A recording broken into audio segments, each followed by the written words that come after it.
My name is Amy.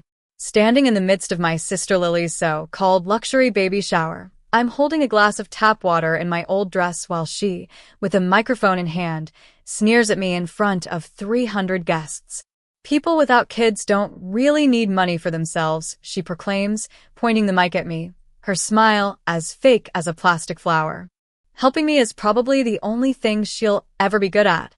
Let's give her a pity clap. The room fills with awkward chuckles, and my mom, Helen, sitting in the front row, nods approvingly. I glance at my phone. It's 1:58 p.m. I take a slow sip of water.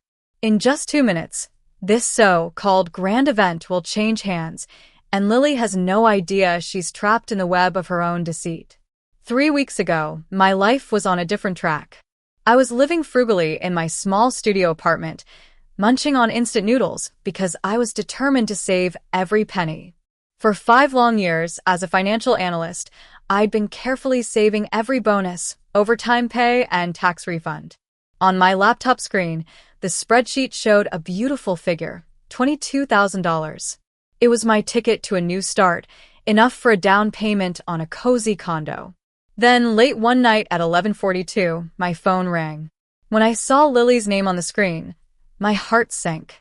We only talked when she needed something, and this time, she was in a full-blown panic.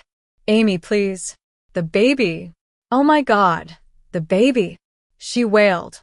Through her sobs, she told me the doctors had found a severe fetal heart defect, and they needed to perform an emergency in utero surgery right away, or my niece wouldn't make it through the night. Lily knew exactly how to play on my emotions. Instead of just a call, she FaceTimed me. She was sitting in what looked like a hospital waiting room with dull, colored walls and fluorescent lights. Her eyes were red and puffy, and she held up a tablet showing an ultrasound with recent timestamps. It all looked so real and terrifying. "They won't operate without the deposit. Insurance needs pre-authorization, but we don't have the time. The specialist wants $22,000 upfront, and I don't have it. Mom doesn't have it. You're my only hope," she pleaded. I couldn't say no to a dying baby. My fingers shook as I logged into my bank account and transferred the money. After clicking send, I sat in the silent apartment, staring at my cold noodles. I felt a heavy weight in my chest, but also a sense of pride, thinking I'd saved a life. Little did I know that the hospital waiting room was actually the lobby of a high-end day spa, and the specialist fee was the deposit for the ice sculptures standing right in front of me at this party. 2 days later, I was on tenterhooks, constantly checking my phone for updates. But there was only silence. I convinced myself that Lily was recovering and that hospitals were busy. Then, while aimlessly scrolling through Instagram, I found a video on a mutual friend's profile. It was a ballroom with floor, 2 ceiling glass walls, and a caption that read, "Venue secured. The most amazing baby shower is coming."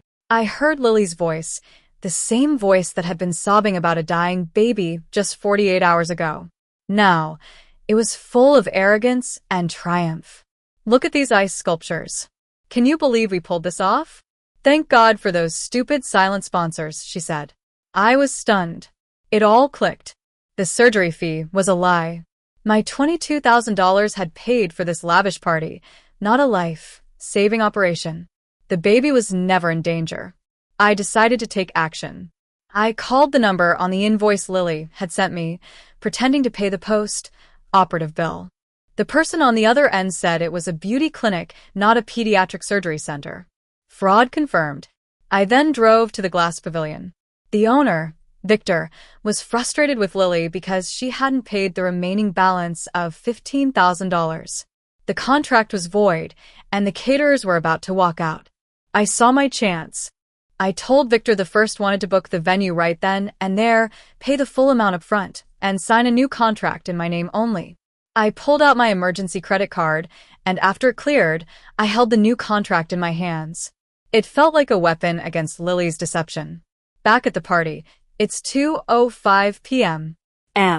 The place is filled with laughter and the clinking of champagne glasses, but the air is thick with Lily's arrogance.